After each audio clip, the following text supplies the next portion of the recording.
नमस्कार बच्चों। सदिश हमारा चल रहा था टॉपिक वेक्टर्स, सदिश बीजगणित यानी वेक्टर अलजेब्रा। और पिछले वीडियो में मैंने वेक्टर्स क्या होते हैं, unit vector, types of vectors वो बताए थे और 10.1 एक्सरसाइज भी कराई थी। अब आते हैं सदिशों का योगफल, सदिशों का योगफल यानी दो या दो से ज़्यादा वेक्टर्स हों तो उनका योगफल किया जा सकता है या नहीं, और अगर किया जा सकता है तो कैसे। मैंने आपको कल बताया था, पिछले वीडियो में बताया था कि जो सदिश होता है वो ऐसी राशि होती है जिसकी मैग्नीट्यूड यानी मापांक भी होता है और जिसका डायरेक्शन भी होती है। दोनों ही उतने महत्वपूर्ण होते हैं, किसी को निगलेक्ट नहीं कर सकते। तो अगर हमें कोई एक वेक्टर ए दिया हो, ये ए वेक्टर है और ये कोई हमारा बी वेक्टर है और इन दोनों का योग करना है, तो योग करने का क्या तरीका होता है। कभी भी दो वेक्टर्स को योग करने का तरीका ये होता है कि अगर कहते हैं पहला वेक्टर प्लस दूसरा वेक्टर, यानी इसको और फिर इसको ऐड करना है, यानी vector A plus vector B अगर हमें निकालना है तो पहले वाले वेक्टर को रखेंगे, पहले वेक्टर का इनिशियल पॉइंट को हम ए मान लेते हैं, फाइनल पॉइंट को बी मान लेते हैं। तो ऐसा कि ऐसा जो डायरेक्शन ए की थी वही डायरेक्शन ए बी की उसी डायरेक्शन में रखा।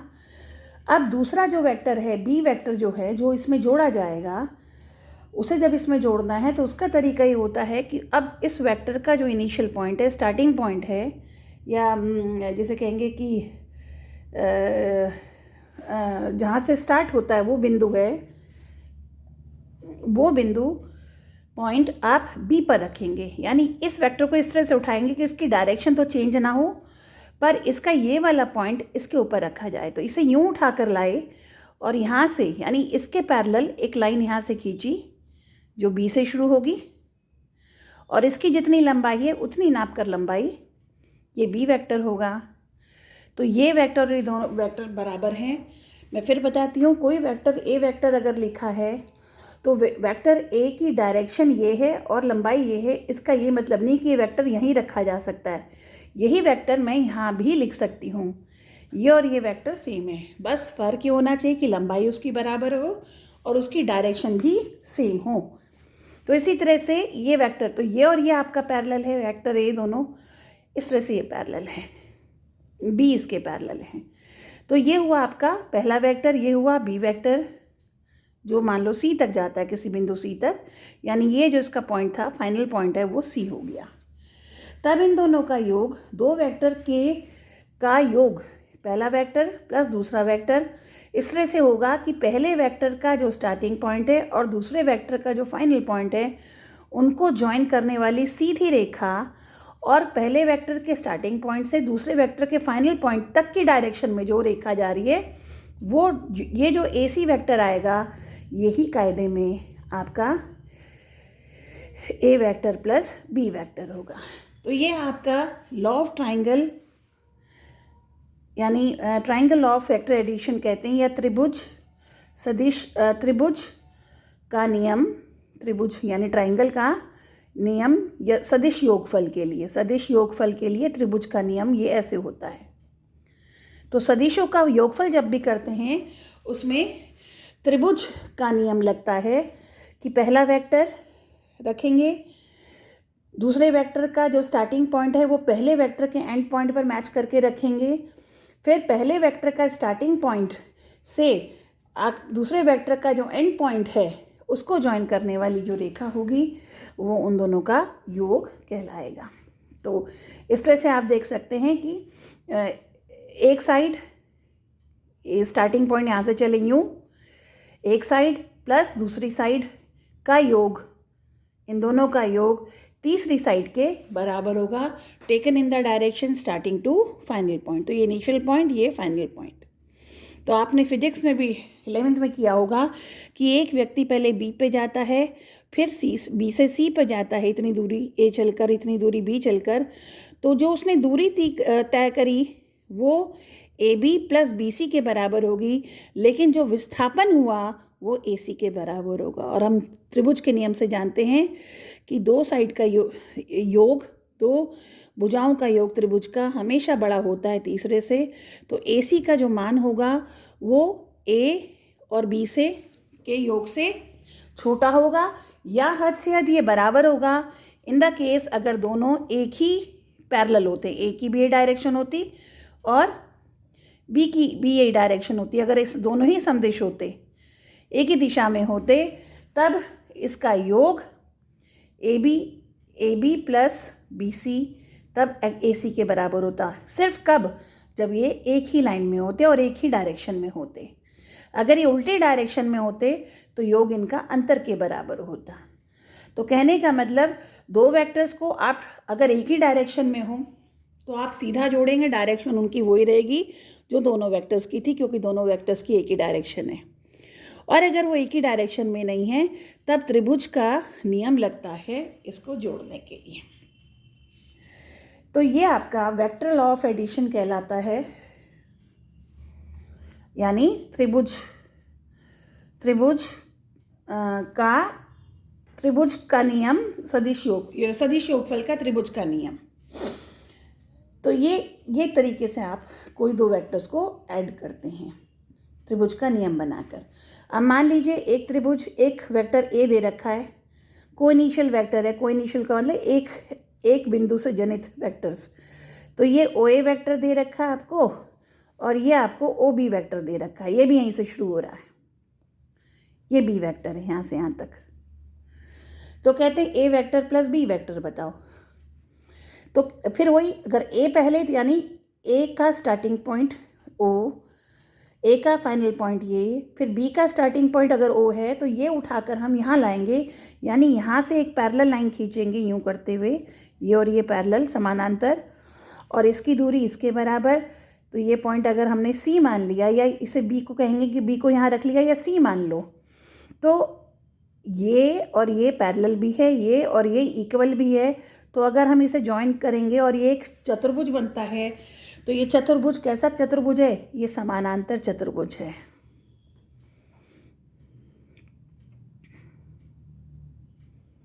यानी पैरेललोग्राम, इंग्लिश में इसे पैरेललोग्राम कहते हैं।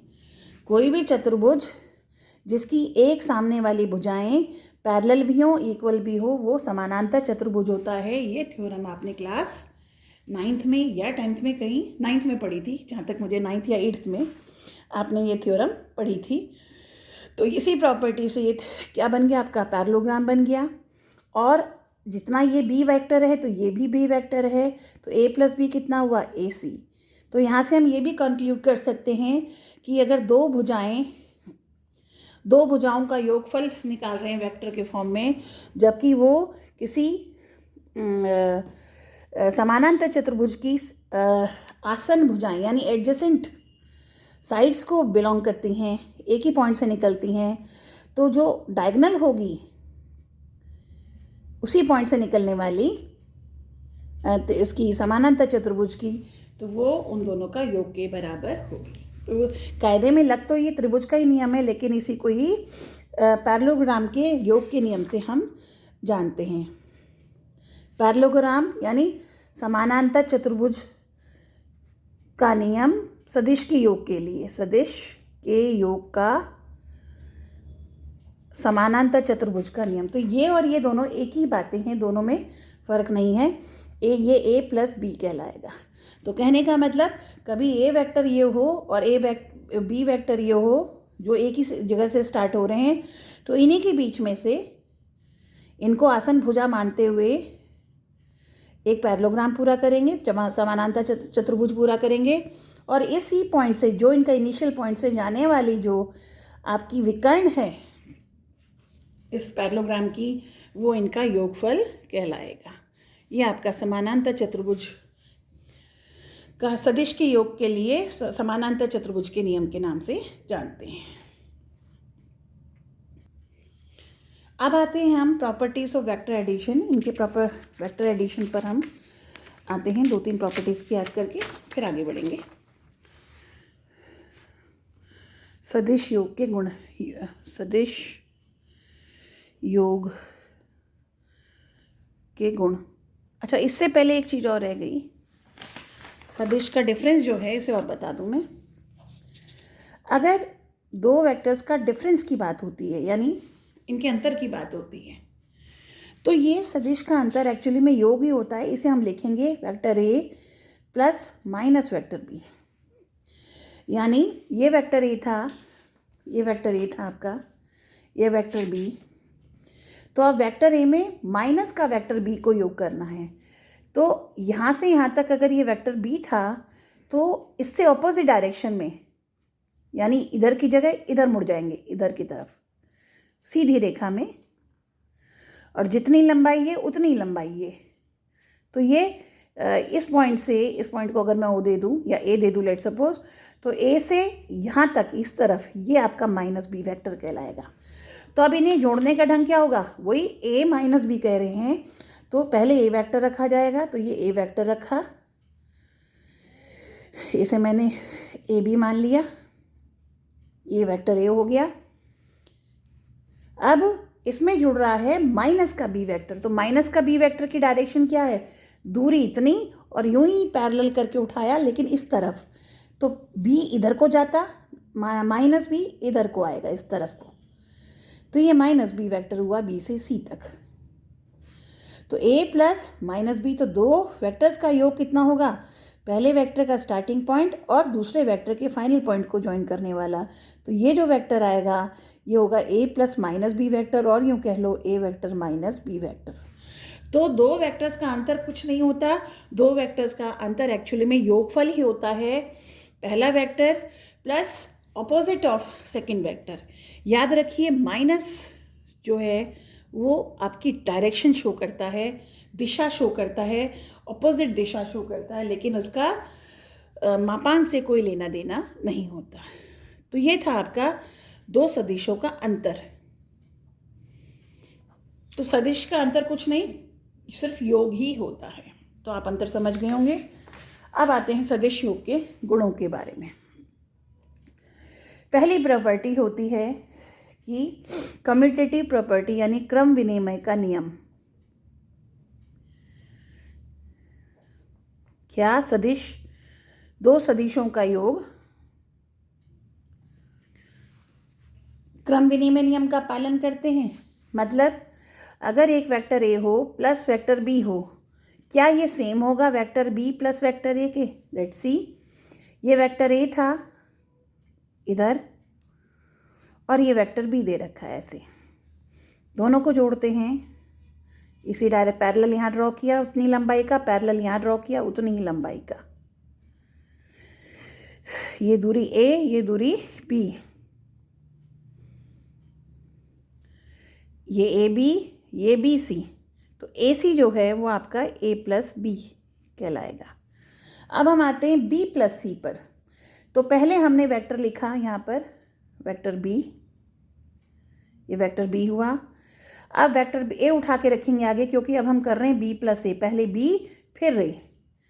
तो ए को इस तरह से रखेंगे कि जहाँ बी ए का, बी का, मान लो ये बी सी था ये वेक्टर, तो जहाँ इसका एंड पॉइंट है बी का, वहाँ पर ए का स्टार्टिंग पॉइंट आएगा। तो इसे ऐसे उठा के रखेंगे, यहाँ पर लिया है, ये वेक्टर ए हो गया, ये पॉइंट ए मान लिया। तो ये अब बी प्लस ए ट्राइंगल के योग के नियम से, त्रिभुज के योग के नियम से कितना होगा, बी ए वेक्टर। और अब ये वाले दोनों त्रिभुज सर्वांग सम हैं, क्योंकि ये इसके पैरेलल, ये इसके पैरेलल।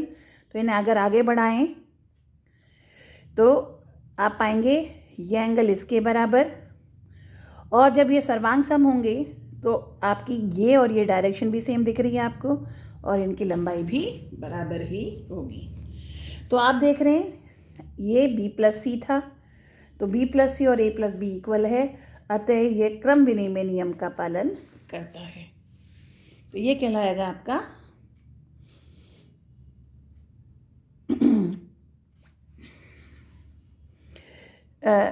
सदिशों के योगफल का जो पहला गुण है कि क्रम विनिमय, यानी दो अगर वेक्टर्स को आप जोड़ रहे हैं तो किसको पहले लिखो या किसको बाद में लिखो, किसको पहले रखो जोड़ते हुए, किसको बाद में रखो, इससे दोनों के योगफल पे प्रभाव नहीं पड़ता।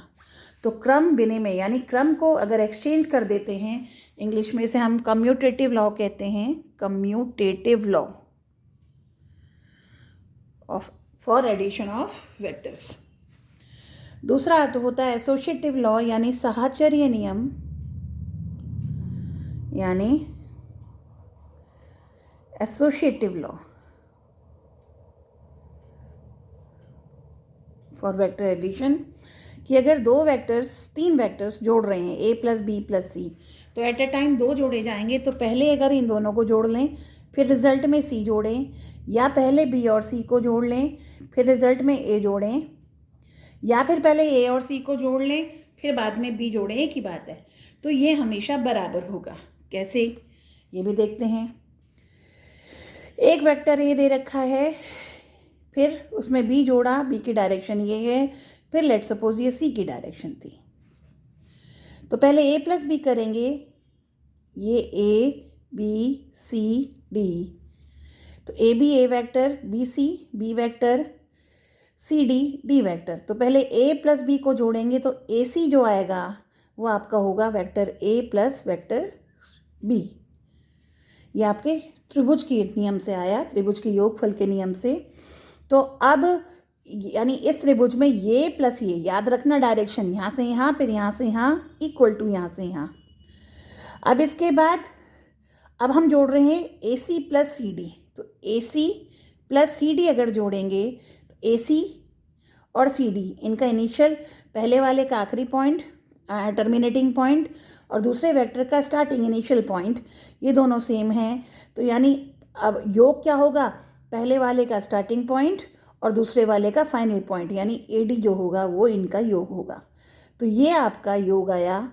और ये किसके बराबर होगा, ए सी प्लस सी डी के। तो ए डी कितना होगा, ए सी प्लस सी डी, और ए सी खुद अपने आप में क्या है, ए प्लस बी, और फिर बाद में सी डी जुड़ा वेक्टर सी।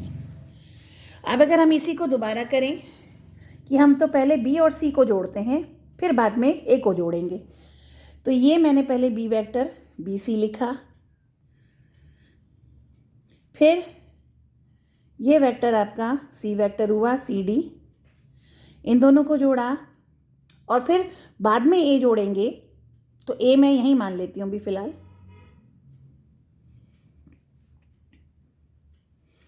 ये आपका ए बी ए वेक्टर था। तो पहले बी सी को जोड़ते हैं तो हमारे पास आता है ये बी डी, ट्रायंगल के नियम से B C vector plus C D vector बराबर बी डी वेक्टर। ये हो गया B vector plus C vector हो गया बी डी वेक्टर, राइट। अब हम बी प्लस सी आ गया। अब हम करेंगे ए प्लस बी प्लस सी। तो ए वेक्टर ये है और ये वेक्टर हुआ बी प्लस सी। तो अब ये प्लस ये जब त्रिभुज का नियम लगाएंगे तो ये हो जाएगा आपका A B, A D vector जो आएगा वो किसके बराबर है, त्रिभुज के नियम से A B plus B D. और ए बी आपका ए वेक्टर हुआ और बी डी कितना था आपका बी प्लस सी। तो ये भी ए डी है और ये भी ए डी है। इसका मतलब साहचर्य नियम यहाँ पर सफल होता है, यानी वेक्टर एडिशन में साहचर्य नियम यानी एसोसिएटिव प्रॉपर्टी होल्ड करती है, ये उसको फॉलो करता है। तो ये था आपका सदिशों के योग के दो गुण।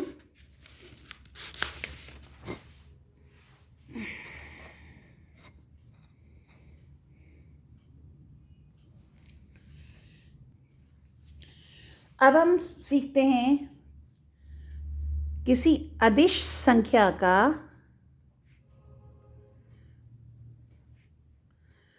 सदिश में गुणन।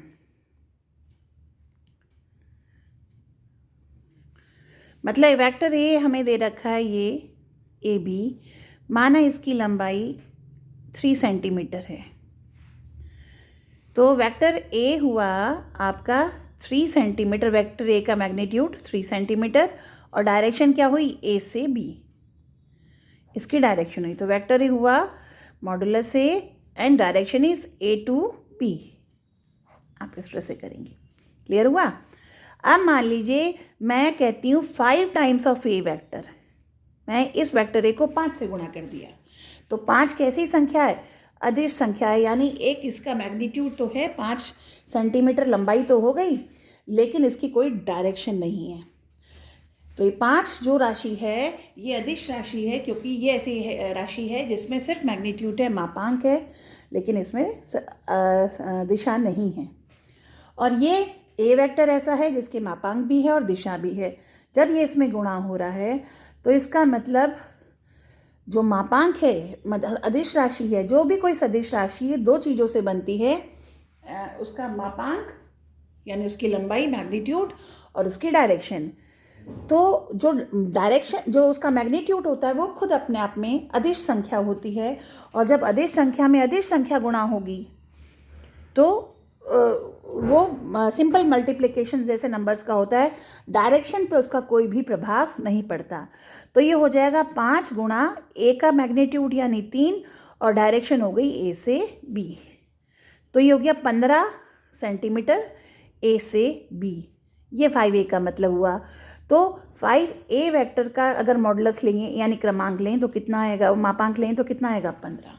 तो कहने का मतलब जब कोई संख्या किसी वेक्टर में, कोई अदिश संख्या जब किसी वेक्टर में गुणा होती है तो वो उसके मापांक में गुणा होती है, डायरेक्शन पे उसका कोई भी प्रभाव नहीं पड़ता। तो ये था किसी अदिश संख्या का या अदिश राशि का, ज़्यादा परफेक्ट शब्द है, अदिश राशि का सदिश में गुणन या गुणनफल। तो इस तरह से आप मल्टीप्लाई करते हैं। अब आते हैं हम आगे, फिर से दोबारा चलते हैं योग पर। हमने देखा था कि हम जब भी वेक्टर्स को योग करते हैं, किसी भी संख्या का योग करते हैं, तो ट्रायंगल्स का नियम हमें लगाना पड़ता है। और ट्रायंगल का नियम ये संभव नहीं हो पाता कि हर जगह हम वो स्केल और पेंसिल लेकर बैठें और उसे नापें, ये संभव नहीं हो पाता। तो किस तरह से उन्हें योग करें, क्योंकि कायदे में अगर एक वेक्टर ए दिया है और एक वेक्टर बी दिया है तो योग करने का एक ही तरीका है कि पहला रखो, दूसरा रखो, त्रिभुज बनाओ और फिर उसकी साइड नापो। लेकिन योग करते हुए अगर दोनों ही एक ही डायरेक्शन में हुए तो हमें बड़ा फ़ायदा हो जाता है। तब हम दोनों का जो मापांक है वो जोड़ लेते हैं और डायरेक्शन वही, जो ए की और बी की जो डायरेक्शन है वही उनकी डायरेक्शन कहलाती है। तो कहने का मतलब अगर 2 योग एक ही दिशा में हो या ऑपोजिट दिशा में भी हो, मान लीजिए, तो अगर ये इधर को हुआ तो हम इसे a माइनस बी कर देंगे, b इधर को माइनस बी उधर को, तो a प्लस माइनस बी करके तब हम इसको योग निकालेंगे। यानी अगर 2 वेक्टर्स पैरेलल होते हैं तो उन्हें हम आसानी से जोड़ सकते हैं। या दूसरा तरीका यह है कि 2 वेक्टर्स 90 डिग्री का कोण अगर बना रहे हो तो जो त्रिभुज बनेगा वो समकोण त्रिभुज होगा। फिर पाइथागोरस प्रमेय या बौधायन प्रमेय लगाकर हम उनका योग निकाल सकते हैं। लेकिन इनके अलावा अगर कोई त्रिभुज बनता है तो उसके लिए या तो हमें कोण चाहिए, कोई एक ना एक कोण चाहिए, सिर्फ 2 भुजाओं से हमारा काम नहीं चलेगा, कोण प्रोवाइड करना पड़ेगा। तो ऐसी स्थिति में जो इसका बेहतर तरीका होता है कि हम इसको कुछ कन्वेंशन मानते हैं। तो अब इन कन्वेंशन पर आइए, मैं पहले बताती हूँ। सबसे पहले हम लेते हैं, मैं 3 चीज़ों का जिक्र करूँगी। एक शब्द आएगा आई वेक्टर, आई कैप होता है एक्चुअली में, दूसरा होता है जे कैप, तीसरा होता है की कैप। इस आई लिख लो या आई कैप लिख लो, एक ही बात है। फिर जे लिख लो या जे कैप, कायदे में जे कैप होता है, लेकिन बहुत जल्दी जल्दी हम लिखते हैं तो के का भी वही मतलब होता है। और ये स्मॉल लेटर्स हैं, स्मॉल की, याद रखिए, के कैप। जैसे कि नाम से ही स्पष्ट हो गया, कैप मैंने बताया था पिछले वीडियो में कि ए कैप अगर लिखते हैं तो इसका मतलब अगर वेक्टर ए कोई है और ए कैप का मतलब हुआ कि दिशा तो वेक्टर ए हुई, लेकिन इसका जो मापांक होता है वो आपका कितना होता है, 1 यूनिट। इसे हम इकाई सदिश कहते हैं। ए क्या वेक्टर क्या हो गया, इकाई सदिश। किस दिशा में, वेक्टर ए की दिशा में, यानी दिशा तो वही, लेकिन मान लीजिए वेक्टर ए 5 सेंटीमीटर है, कहाँ से कहाँ तक, ए से बी तक, या यूँ कह लो किसी इनिशियल पॉइंट ओ से या ए से बी तक ले लो, चलो, यानी इधर ए है और इधर बी है। तो ए कैप का मतलब होगा, अगर ये 5 सेंटीमीटर की दूरी है तो ये कितनी है, ये दूरी कितनी है, अगर 1 सेंटीमीटर है तो ये ए से पी अगर इसे मान लेती हूँ तो ए कैप कितना हुआ, बेसिकली ए पी हुआ। और इसको निकालने का तरीका क्या होगा कि जो भी वेक्टर होगा उसी के मॉडुलस से, मापांक से इसे अगर हम डिवाइड कर देंगे तो अब जो ए वेक्टर आएगा उसकी जो मापांक होगा वो कितनी होगी, 1 होगी। तो ये हमारा यूनिट वेक्टर कहलाता है। इसे मैंने पिछली वीडियो में भी डिस्क्राइब किया था। तो यहाँ बाय कन्वेंशन हम मान के चलते हैं कि आई वेक्टर एक ऐसा वेक्टर है जो जब आप प्लेन में ये एक्स एक्सिस होता है, ये वाई एक्सिस होता है, और अगर 3D की बात करें तो हमारा ये जेड एक्सिस और आ जाता है। अब जेड एक्सिस प्लेन पे नहीं, कायदे में ये डायरेक्शन आपकी जेड एक्सिस है। मैं फिर बता देती हूँ, कल भी बताई थी ना। ये जो पेपर है आपके पेपर से 90 डिग्री पर जो पेपर है, अगर ये एक्सिस है, ये वाई एक्सिस है, तो इधर ऊपर की तरफ आपका जेड एक्सिस आएगा। तो लेकिन अब पेपर पे नहीं दिखाते, तो पेपर पे हम कैसे दिखाएंगे, ये पीछे की तरफ चला गया और ये इधर की तरफ चला गया, तो ये जेड एक्सिस है। तो हम बाई कन्वेंशन मान के चलते हैं आई एक इकाई सदिश है, कौन सी डायरेक्शन में, एक्स एक्सिस की तरफ। तो अगर हम यहाँ 0 पर खड़े हैं, मूल बिंदु पर खड़े हैं, तो अगर ये 1 सेंटीमीटर है तो ये यहाँ से यहाँ तक ए, ये जो दूरी है, ये ओ ए वेक्टर आई को बताएगा। इसी तरह से पॉजिटिव वाई की तरफ अगर 1 सेंटीमीटर चले, ये ओ भी है, तो जे वेक्टर किसे रिप्रेजेंट करता है, जे वेक्टर या जे कैप किसे रिप्रेजेंट करता है, ओ बी को। यानी इकाई सदिश इकाई दूरी चलेंगे, लेकिन किस तरफ, पॉजिटिव वाई की तरफ। अगर नेगेटिव एक्स की तरफ चलेंगे तो इसे हम माइनस आई कर देंगे। अगर इधर से इधर चले, मान लो ये ए डैश है, तो ये दूरी कितनी हुई, -1, मतलब दूरी तो 1 ही हुई ये, क्योंकि दूरी कभी नेगेटिव नहीं होती, लेकिन डायरेक्शन क्या होगी, इधर आई था तो इसके ऑपोजिट क्या हो गया, -i। तो आई का ऑपोजिट डायरेक्शन -i, तो -i क्या शो कर रहा है, 1 centimetre, but towards negative side of x axis from origin. इसी तरह से जे अगर ओ बी है तो -j क्या होगा, ये होगा आपका ओ बी डैश। अगर बी डैश नेगेटिव वाई की तरफ, ये वाई डैश है, वाई एक्सिस, तो ये इस तरफ ये दूरी ओ बी डैश हुई, ये ओ ए डैश हुई। इसी तरह से जेड की डायरेक्शन में पॉजिटिव डायरेक्शन ये ऊपर की तरफ है, तो के वेक्टर को हम लेते हैं, अगर 3D की बात करते हैं तो ये ऊपर की तरफ यूनिट वेक्टर क्या आएगा, के डायरेक्शन आएगा। तो यहीं से अब हम आते हैं नए टॉपिक पर। ये बेसिकली आपको बताना ज़रूरी था। अब आप आई जे के का मतलब समझ गए हैं। आई का मतलब हुआ x axis, positive x axis की डायरेक्शन में इकाई दूरी। जे का मतलब हो गया पॉजिटिव वाई डायरेक्शन में इकाई दूरी। के का मतलब हो गया पॉजिटिव जेड डायरेक्शन में के दूरी। नेक्स्ट आते हैं हम सदिश के संघटक, कंपोनेंट्स ऑफ वेक्टर्स।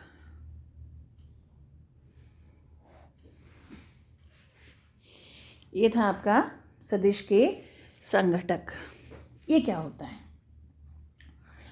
अब वापस आते हम अभी 2D की बात करती हूँ मैं, पहले सिर्फ 2D को मैं लेती हूँ, यानी एक्स और वाई डायरेक्शन में। ये मूल बिंदु, ये एक्स एक्सिस एक्स डैश, ये वाई डैश। कोई बिंदु ए है और इसके कोऑर्डिनेट एक्स और वाई हैं, यानी इसके निर्देशांक एक्स और वाई हैं। तो मैंने पिछले वीडियो में आपको स्थिति सदिश करके एक मैंने नाम लिया था। स्थिति सदिश का क्या मतलब होता है, यानी पोजीशन वेक्टर इंग्लिश में मैं बता के चली थी। तो पोजीशन वेक्टर का मतलब होता है कि मैं कहती हूँ ए, कोई बिंदु ए है प्लेन में, प्लेन की बात हो रही है अभी, इसका स्थिति सदिश मतलब मूल बिंदु से यानी ओरिजिन से उस बिंदु को, ए को, पॉइंट को ज्वाइन करने वाली जो सीधी लाइन होगी वो आपका ए का स्थिति सदिश कहलाएगा। तो पोजीशन वेक्टर ऑफ ए या ए का स्थिति सदिश का मतलब हुआ ओ ए वेक्टर। तो हमें ये ओ ए वेक्टर चाहिए, ओ ए वेक्टर का स्थिति सदिश कहलाता है। अब ये पॉइंट एक्स वाई है। अब इसको हम कैसे कंपोनेंट फॉर्म में, इसी ओ ए को कैसे कंपोनेंट फॉर्म में दिखाते हैं, ये देखिए आप। यहाँ से अगर मैं लंब डालती हूँ, परपेंडिकुलर डालती हूँ एक्स एक्सिस पर, तो ये पॉइंट लेट सपोज एम है।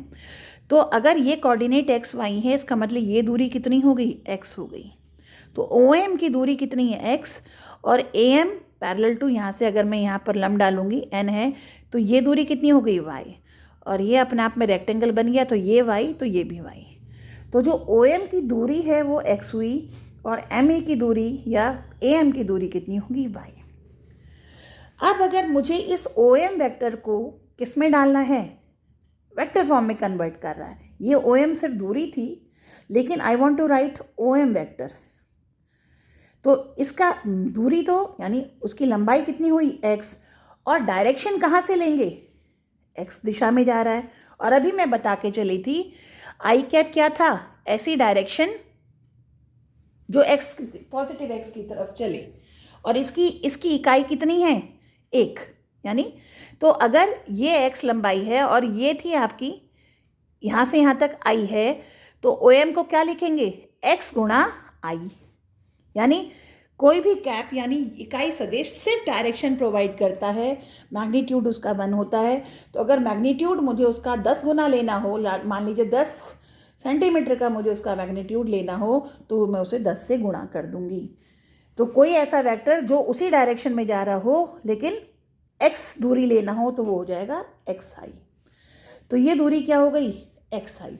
तो ओ एम अब वेक्टर में जब चेंज हुआ तो मैग्नीट्यूड तो उसके बराबर ही रहेगा, लेकिन डायरेक्शन क्या हुई, एक्स की तरफ।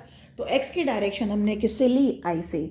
चूँकि आई वेक्टर का जो मैग्नीट्यूड था वो 1 था, इसलिए जब हमने उसे एक्स से गुणा किया तो इस ओ एम वेक्टर का मैग्नीट्यूड यानी मापांक भी सिर्फ एक्स ही रहा। अब करते हैं बात एम ए वैक्टर की। तो एम से ए की तरफ कौन सी डायरेक्शन है, जो पॉजिटिव वाई की मूल बिंदु से वाई की तरफ जा रही है। तो इसी तरह से एम ए वैक्टर हुआ वाई जे वैक्टर। अब हम अभी त्रिभुज के योगफल का नियम पढ़ के आए हैं, मतलब सदिशों के योगफल का, त्रिभुज का नियम हम पढ़ के आए हैं। हमने पढ़ा था कि O M vector plus M A vector, यानी दो वैक्टर ऐसे जुड़ रहे हैं जिसका एंड पॉइंट और दूसरे वाले का स्टार्टिंग पॉइंट अगर सेम हो, तो इनका योग क्या होता है, पहले वाले वेक्टर का स्टार्टिंग पॉइंट और दूसरे वाले वेक्टर का फाइनल पॉइंट, यानी ओ ए वेक्टर जो होगा वो आपका इनका योग आएगा त्रिभुज के नियम से। और वैसे भी यहाँ 90 डिग्री का लग रहा है, इससे कोई फर्क नहीं पड़ता। तो अब ओ एम वैक्टर कितना हुआ, एक्स आई, और वाई ओ ये एम ए कितना हुआ, वाई जे। तो ओ ए वैक्टर, तो ए वैक्टर के अगर कोऑर्डिनेट एक्स वाई हैं, तो ए का स्थिति सदिश यानी ओ ए वैक्टर किसके बराबर होगा, एक्स आई प्लस वाई जे, 2D फिगर में। और यही बात अगर 3D में आती है, अगर हम किसकी बात करते हैं, 3D की, लास्ट ईयर मैं बता के चली थी कि अगर एक बिंदु आपका स्पेस में है और उसके कोऑर्डिनेट एक्स वाई जेड हैं, तो आप मूल बिंदु पे खड़े हो जाएंगे और मूल बिंदु से इस ए पर कैसे पहुंचेंगे, पहले एक्स दूरी चलेंगे पॉजिटिव मतलब एक्स डायरेक्शन की तरफ, फिर वाई दूरी चलेंगे वाई डायरेक्शन की तरफ, फिर जेड दूरी चलेंगे जेड डायरेक्शन की दिशा में, और आप ए पर पहुंच जाएंगे। तो इसी तरह से अगर ये 3D होता, एक बिंदु ए जिसके कोऑर्डिनेट एक्स वाई जेड हैं, तो उस वेक्टर ए का स्थिति सदिश क्या होगा, एक्स आई प्लस वाई जे प्लस जेड की। ये सबसे इम्पॉर्टेंट पॉइंट है और सारे वेक्टर्स का हम इसी से तरीके से करेंगे। तो अब आप देख रहे हो एक वेक्टर ये है, इसको हमने इस तरह, तो कहने का मतलब किसी भी वेक्टर को हम एक्स वाई या जेड अगर 3D में है की दिशा में तोड़ सकते हैं। तो ये जो ओ ए वेक्टर है ये 3 डायरेक्शन में टूट के रिप्रेजेंट हो गया, और तीनों की तीनों डायरेक्शन म्यूचुअली परपेंडिकुलर है, या दोनों की दोनों डायरेक्शन एक दूसरे से लंब दिशा बनाती है। तो ये जो है इस वेक्टर ए के घटक कहलाएंगे, कंपोनेंट्स कहलाएंगे, ये आई डायरेक्शन में यानी एक्स दिशा में और ये वाई दिशा में। तो अब इससे फ़ायदा ये होगा कि मान लीजिए मुझे दो वेक्टर्स को जोड़ना है, वेक्टर ए और वेक्टर बी। एक वेक्टर ये ओ ए था, एक वेक्टर बी ये था, लेट सपोज इसके कोऑर्डिनेट x1 y1 थे, इसके कोऑर्डिनेट x2 y2 थे। अगर मैं फिर सीधा 3D पे ही आ जाती हूँ, इसके x1 y1 z1 थे, इसके x2 y2 z2 थे। तो अभी OA वेक्टर आपका x1 y1 z1 है, OB वेक्टर आपका इसी तरह से आ जाएगा x2i plus y2j plus z2k। अब मैं इन दोनों वेक्टर्स को अगर जोड़ती हूँ तो कायदे में मुझे कैसे जोड़ना चाहिए था, OA, फिर उसमें मैंने चढ़ाया, इसे उठाया और यहाँ रखा और इसी डायरेक्शन में, उसके बाद जो योग आएगा बिल्कुल यही चीज़ आएगी। अगर इसे कंपोनेंट में हम जोड़ते हैं तो x1i plus y1j plus z1k plus x2i plus y2j plus z2k। अब चूंकि i और i की डायरेक्शन यानी दोनों x एक्सिस की तरफ हैं, दो वेक्टर्स यदि एक ही रेखा में हैं तो डायरेक्शन तो उनकी i रहेगी और जो मैग्नीट्यूड है उसका योग डायरेक्ट हो जाएगा। तो ये हो जाएगा x1 plus x2i plus y1 plus y2j plus z1 plus z2k। तो किसी भी यानी कंपोनेंट में तोड़कर फिर हम बहुत आसानी से किन्हीं भी दो या दो से ज़्यादा वेक्टर्स का जोड़, या अगर माइनस भी करना होता तो यहाँ माइनस आ जाता, तो x1 minus x2 y1 minus y2 z1 minus z2k से योग और अंतर आपका आसानी से हो जाता। उसके लिए हमें ना तो स्केल की ज़रूरत पड़ती, ना हमें फिगर बनाने की ज़रूरत पड़ती। तो अब जो इनका रिजल्टेंट आएगा OA, और ये यहाँ से जो हम पैरेललोग्राम का नियम लगाते थे, OB को उठाकर यहाँ रख दिया, तो ये जो आपका रिजल्ट आएगा, इसे अगर मैं OA और इस पॉइंट को मैं C मान लूँ तो OC वेक्टर जो है वो क्या होगा, वो भी कंपोनेंट फॉर्म में मिलेगा, घटक फॉर्म में मिलेगा। x1 plus x2i plus y1 plus y2j plus z1 plus z2k। और जब आपको ये वाला वेक्टर दिया था घटक के फॉर्म में, अब मुझे इस वेक्टर OA की लंबाई चाहिए, वेक्टर OA की लंबाई चाहिए जो कि xi प्लस yj है। तो आप देख रहे हो ये x की डायरेक्शन में, ये y की डायरेक्शन में, और ये दोनों एक दूसरे पर, यानी ये xi जो है इधर x की दिशा में है और ये y की दिशा में, और एक्सिस और y एक्सिस हमेशा क्या बनाएंगी, 90 डिग्री का एंगल बनाएंगी। तो ये त्रिभुज जो बन के आएगा, यानी OA, ये जो यहाँ से यहाँ तक ये OA जो आएगा, ये क्या आएगा, उस समकोण त्रिभुज की, उस राइट ट्राइंगल का हाइपोटेन्यूज होगा, कर्ण होगा, जिसकी ये दो भुजाएं हैं। और फिर हम पाइथागोरस से, अगर ये x है ये y है, तो ये कितना होगा, under root x square plus y square. तो कहने का मतलब जब हमारा ये वेक्टर कंपोनेंट फॉर्म में था तो डायरेक्शन इसकी यानी O से A तक पहुंचने का तरीका क्या है, पहले x दिशा में, I दिशा में पहले x दूरी चलो, फिर J दिशा में y दूरी चलो, तो आप A तक पहुंचेंगे। और इसकी अगर दूरी की बात करें तो OA की दूरी यानी मैग्नीट्यूड, जिसे हम मापांक कहते हैं, वो कितना होगा, x square plus y square. और अगर ये 3D वेक्टर होता तो OA वेक्टर का जो मापांक होता वो होता x square plus y square plus z square. तो अब इनका योग का, ये OC वेक्टर अगर ये है तो इनके योग की लंबाई निकालेंगे यानी मापांक निकालेंगे, तो वो क्या होगा, x1 प्लस x2 का वर्ग प्लस y1 प्लस y2 का वर्ग प्लस z1 प्लस z2 का वर्ग। तो इस तरह से हम हर एक वेक्टर को इनके कंपोनेंट्स में तोड़ के i j अगर प्लेन है तो, और अगर स्पेस है यानी 3D फिगर है तो i j k के फॉर्म में तोड़कर किसी भी वेक्टर को रिप्रेजेंट कर सकते हैं। फिर इसी तरह से उन वेक्टर्स को एडिशन, सब्ट्रैक्शन या कोई और हम रूप ले सकते हैं। तो ये तरीका था आपका कंपोनेंट्स क्यों किया और कैसे फिर इसकी मदद से हम वेक्टर एडिशन करेंगे। अब इसी में कुछ और नियम देखते हैं। दो वेक्टर्स का मैंने एडिशन आपको बता दिया। अगर कोई वेक्टर A आपको xi plus yj plus zk अगर है तो इसका मॉडुलस अगर निकालना हो, यानी ये किसी पॉइंट का स्थिति सदिश है, तो ये हो जाएगा x square plus y square plus z square. और किन्हीं दो वेक्टर्स का एडिशन जो हमें करना है, वेक्टर ए अगर मैं पहले बता चुकी हूँ A1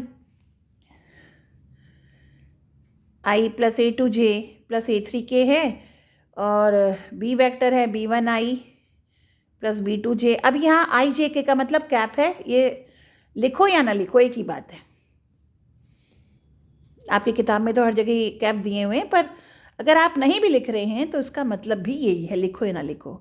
तो इन दोनों का योग, अगर ये दो वेक्टर हैं तो अगर हमें योग करना है इनका, तो ए वेक्टर प्लस बी वेक्टर का क्या तरीका बताया था, A1 plus B1 I, A2 plus B2 J plus A3 plus B3 K।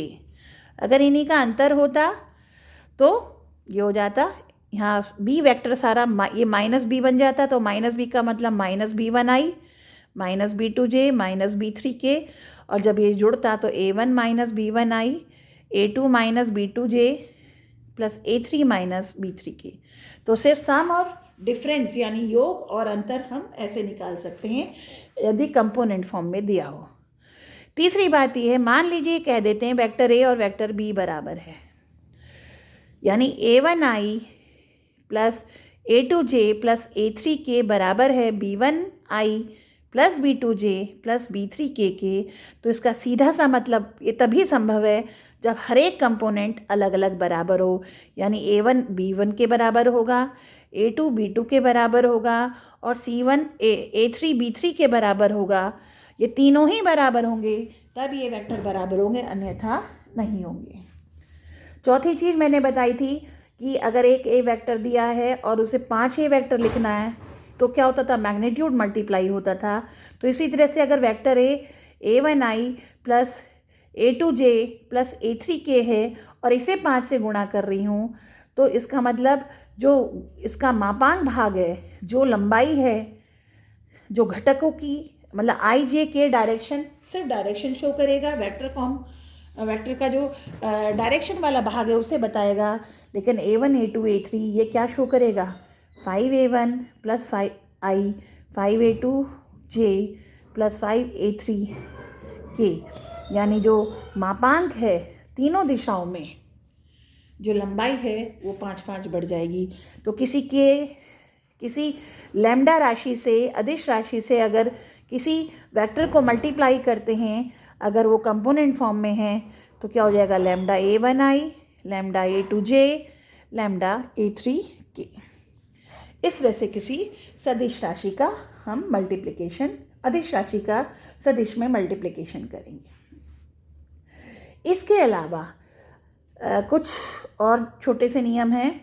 अदिश गुणनफल योग में अगर कोई राशि है लैम्डा, किसी वेक्टर ए में गुणा हो रही है, और इसी वेक्टर ए में कोई राशि m गुणा हो रही है, तो दोनों को अलग अलग गुणा करके फिर योग करो या दोनों का योग करके फिर गुणा करो, रिजल्ट पे प्रभाव नहीं पड़ेगा।